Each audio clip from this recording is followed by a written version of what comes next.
Hi friends, బీహార్లో రాజకీయ పరిణామాలు చాలా వేగంగా మారిపోతూ ఉన్నాయి. ఆ రాష్ట్రంలో 2005 నుంచి ఇప్పటి వరకు అంటే దాదాపు 21 సంవత్సరాలుగా సుదీర్ఘ కాలంగా సీఎంగా ఉన్న నితీష్ కుమార్ తాజాగా రాజీనామా చేసేశారు. ఆయన రాజ్యసభకు నామినేషన్ వేశారు. తద్వారా కేంద్రంలో వెళ్ళిపోవాలి అని నిర్ణయించుకున్నారు. అదే సమయంలో తన కుమారుడైన నిశాంత్ కుమార్ను బీహార్ రాజకీయాల్లో ఎంటర్ చేయడానికి మార్గాన్ని సుగమం చేశారు. ఆయనకు ప్రస్తుతం ఆ రాష్ట్ర పదవిలో హోంశాఖ మంత్రిత్వం ఇచ్చే అవకాశాలు ఉన్నాయి అని తెలుస్తోంది. అయితే ఈ సీఎం పదవిని బీజేపీ ఇప్పుడు తన చేతుల్లోకి తీసుకొనున్నట్లు సమాచారం అందుతోంది.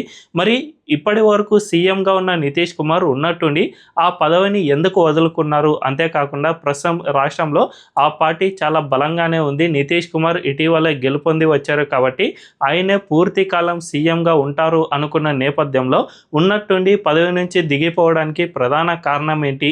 ఇక్కడ బీజేపీ అండ్ జేడీయూ కలిసి పన్నిన వ్యూహాలు ఏంటి అనే విషయాలను మనం ఈ వీడియోలో తెలుసుకుందాం. అంతకంటే ముందు ఈ ఛానల్ రీసెంట్గానే స్టార్ట్ చేసాం. మాకు మీ సపోర్ట్ ఖచ్చితంగా కావాలి. ఈ ఛానల్ వెంటనే సబ్స్క్రైబ్ చేసుకుని బెల్ ఐకాన్ క్లిక్ చేయడం అస్సలు మర్చిపోద్దు. ఇక డీటెయిల్స్ లోకి వెళ్తే మనం బీహార్ రాజకీయాలను ఒక్కసారి క్షుణ్ణంగా పరిశీలన చేస్తే ఆ రాష్ట్రంలో ప్రస్తుతం ఎన్డీఏ కూటమి తరపున బలమైన నేతగా ఉన్న నితీష్ కుమార్ ఏజ్ అయిపోతున్న పరిస్థితి నెలకొంది. ఆయన వచ్చే ఎన్నికల నాటికి ఇంత స్ట్రాంగ్ లీడర్గా ఆయన ఎన్నికల ప్రచారంలో చేపట్టలేరు అనే వాదనలు సైతం చాలా ఎక్కువగానే వినిపిస్తూ ఉన్నాయి. ముఖ్యంగా గత ఎన్నికల సమయంలోనే నితీష్కు ఏజ్ అయిపోయింది కాబట్టి ఆయన్ను పక్కన పెట్టాలి అనే విధంగా విపక్షాల నుంచి ఆరోపణలు సైతం వచ్చాయి. ప్రస్తుతం ఆ రాష్ట్రంలోని విపక్ష పార్టీల తరపున నాయకులను చూసుకుంటే ముఖ్యంగా తేజస్వి యాదవ్ ఒక యంగ్ లీడర్గా రాజకీయాల్లో ఉన్నారు. అదే సమయంలో జన్ సురాజ్ పార్టీ అధినేత అయిన ప్రశాంత్ కిషోర్ సైతం యంగ్ లీడర్ గానే ఉన్నారు. ఇప్పుడు ఎన్డీఏ కూటమి తరపున తమ నాయకుడు నితీష్ కుమార్ ఉన్న సమయంలో ఆయనకు ఆ రాష్ట్రంలో చాలా మంచి పేరే ఉంది. సుశాసన్ బాబు అనే విధంగా అక్కడ ప్రజల్లో ఆయన్ను పిలుచుకుంటారు. కానీ ఆయనకు ఇప్పుడిప్పుడే వయసు మీరిపోతూ ఉండటంతో భవిష్యత్తులో ఆయననే ఫేస్గా పెట్టుకుని రాజకీయాల్లోకి వెళితే ఖచ్చితంగా ఇటు బీజేపీతో పాటు జేడీయూ కూడా పూర్తిగా నష్టపోయే అవకాశం ఉంటుంది.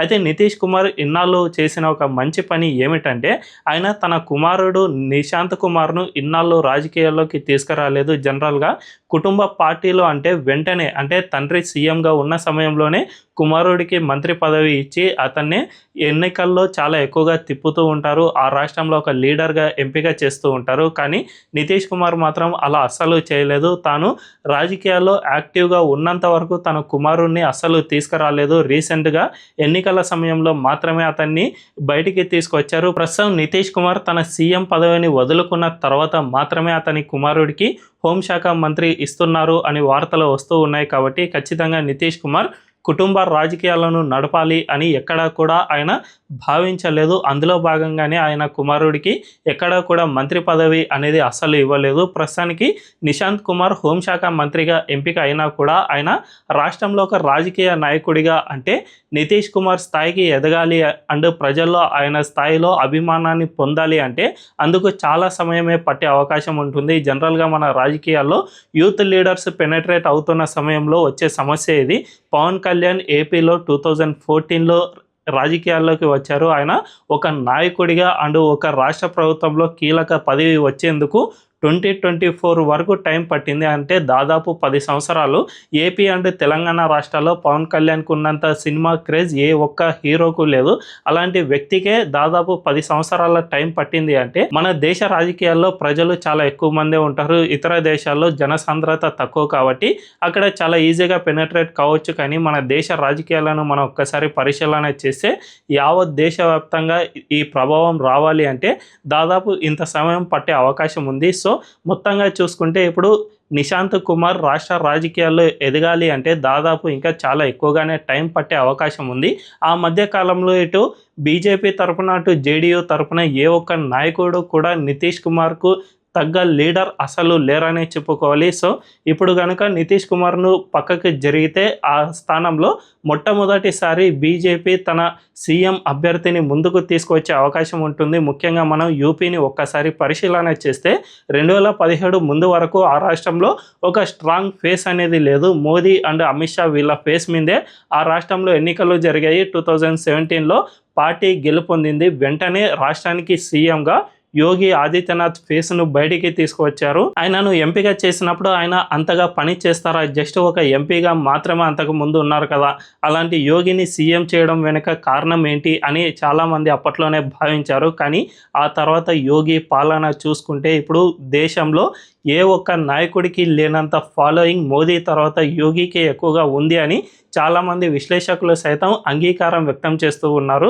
సో అంత గొప్పగా తమ లీడర్ను ఎంపిక చేసుకుని వాళ్ళను ఎదిగే విధంగా బీజేపీ ఆస్కారం ఇస్తుంది. సరిగ్గా ఇప్పుడు బీహార్లోనూ అదే స్ట్రాటజీని ఉపయోగించే అవకాశం ఉంది అని రాజకీయ నిపుణులు చెబుతున్నారు. ప్రస్తుతం ఆ రాష్ట్రంలో ఏ సీఎం అభ్యర్థిగా ఏ వ్యక్తిని ఎంపిక చేస్తారు అన్నది ఉత్కంఠగా మారింది. ముఖ్యంగా ఆ రాష్ట్రంలో ప్రస్తుతం హోంశాఖ మంత్రిగా ఉన్న సామ్రాట్ చౌదరిని సీఎం అభ్యర్థిగా ఎంపిక చేస్తారు అని వాదనలు వినిపిస్తూ ఉన్నాయి. సామ్రాట్ చౌదరి ఇటీవలే రాష్ట్రంలో ఎన్నికలు జరిగిన తర్వాత హోంశాఖ మంత్రిగా ఎంపిక అయిన వెంటనే యోగి స్టైల్ను అక్కడ ఇంప్లిమెంట్ చేస్తూ వచ్చారు. అక్కడ ఎక్కువగా ఈ నేరస్తులపై ఎన్కౌంటర్లు అనేటివి స్టార్ట్ చేశారు. అంతేకాకుండా ఆయన పదే పదే నేరస్తులు రాష్ట్రంలో ఎవరైనా ఉంటే వెంటనే విడిచి వెళ్ళండి, లేకపోతే పోలీసుల ఎదుట లొంగిపోండి, అంతే తప్ప రాష్ట్రంలో అల్లజడి సృష్టిస్తే ఎట్టి పరిస్థితుల్లోనూ వదిలిపెట్టబోను అని స్ట్రాంగ్ వార్నింగ్లు సైతం ఇస్తూ వచ్చాడు. సో అతన్ని ఆయన ఎంపిక చేయవచ్చు, లేకపోతే మరొక కొత్త ఫేస్ను తీసుకువచ్చి సీఎం స్థానంలో కూర్చోబెట్టవచ్చు. సో మొత్తంగా చూసుకుంటే ఆ రాష్ట్రంలో బీజేపీ తన కోసం ఒక స్ట్రాంగ్ సీఎం ఫేస్ అభ్యర్థిని ఎంపిక చేసుకుంటోంది.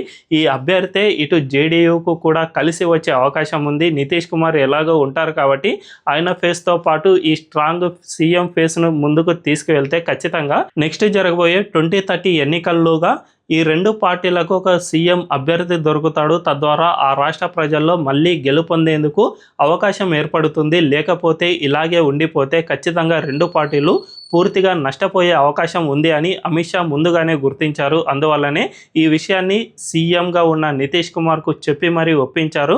మనం ఇలాగే ఉండిపోతే ఖచ్చితంగా భవిష్యత్తులో మనకు ఒక స్ట్రాంగ్ సీఎం అభ్యర్థి ఉండరు. అంతేకాకుండా అవతలి వ్యక్తులు యూత్ లీడర్లుగా ఉన్నారు కాబట్టి వాళ్ళకే ప్రజలు ఎక్కువగా మొగ్గు చూపించే అవకాశం ఉంటుంది. ఇన్నాళ్ళు సీఎంగా నితీష్ కుమార్ పరిపాలన చేశారు కాబట్టి భవిష్యత్తులో కూడా ఆయనే కొనసాగితే ఖచ్చితంగా ఆయనపై వ్యతిరేకత అనేది ఉంటుంది. అంతేకాకుండా ఒక ఏజ్డ్ పర్సన్ సీఎంగా కొనసాగిస్తున్నారు, జస్ట్ వీళ్ళు అధికారం కోసమే ఇన్ని పాటలు పడుతూ ఉన్నారు అనే నరేటివ్ అనేది బిల్డ్ అయితే ఖచ్చితంగా రెండు పార్టీలు ఓడిపోతాయి. ముందైతే ఇరు పార్టీలు గెలుపొందే ప్రయత్నం చేద్దాం. ఇద్దరు గెలిస్తే తర్వాత మనలో మనం కొట్లాడుకోవచ్చు, కానీ ఇద్దరు ఓడిపోతే మొదటికే నష్టం వస్తుంది అని అమిత్ షా ముందుగానే గుర్తించి నితీష్ కుమార్ను ఒప్పించగలిగారు. అందువల్లనే ఇప్పుడు కేంద్రంలో చాలా కీలకమైన నేత అయిన నితీష్ కుమార్ సైతం అమిత్ షా చెప్పినట్లు విన్నారు. ఆయన తన సీఎం పదవిని వదులుకున్నారు. ప్రస్తుతం కేంద్రంలో మంత్రిగా పనిచేసే అవకాశాలు చాలా ఎక్కువగానే ఉన్నాయి. ఇప్పటికే రాజ్యసభ ఎంపీగా నామినేషన్ వేశారు కాబట్టి కేంద్రంలో సైతం పదవిని తీసుకునే అవకాశం ఉంది. మొత్తంగా చూసుకుంటే బీహార్లో అమిత్ షా అండ్ నితీష్ కుమార్ ఇద్దరు కలిసి ఒక మాస్టర్ స్ట్రాటజీ రచించారని చెప్పుకోవచ్చు. అటు విపక్షాలు తేజస్వి యాదవ్తో పాటు ఇటు ప్రశాంత్ కిషోర్ వీళ్ళంతా కూడా త్వరలోనే నితీష్ కుమార్కు ఏజ్ అయిపోతుంది. ఇక ఆ తర్వాత జేడీయూ పార్టీ పడిపోతుంది. తద్వారా తామే అధికారాన్ని చేపట్టవచ్చు అని భావిస్తున్న తరుణంలోనే అమిత్ షా మాస్టర్ స్ట్రోక్ రచించారనే చెప్పుకోవచ్చు. మరి భవిష్యత్తులో ఇది సక్సెస్ అవుతుందా లేదా అన్నది తెలియాలంటే వేచి చూడాల్సిందే. ఈ విషయంపై మీ అభిప్రాయం ఏంటో కామెంట్ల రూపంలో తెలియజేయండి. అండ్ ఈ వీడియో కనుక మీకు నచ్చినట్లయితే ఖచ్చితంగా మా ఛానల్ను సబ్స్క్రైబ్ చేసుకుని అండ్ బెల్ ఐకాన్ క్లిక్ చేయడం అస్సలు మర్చిపోవద్దు. Thank you.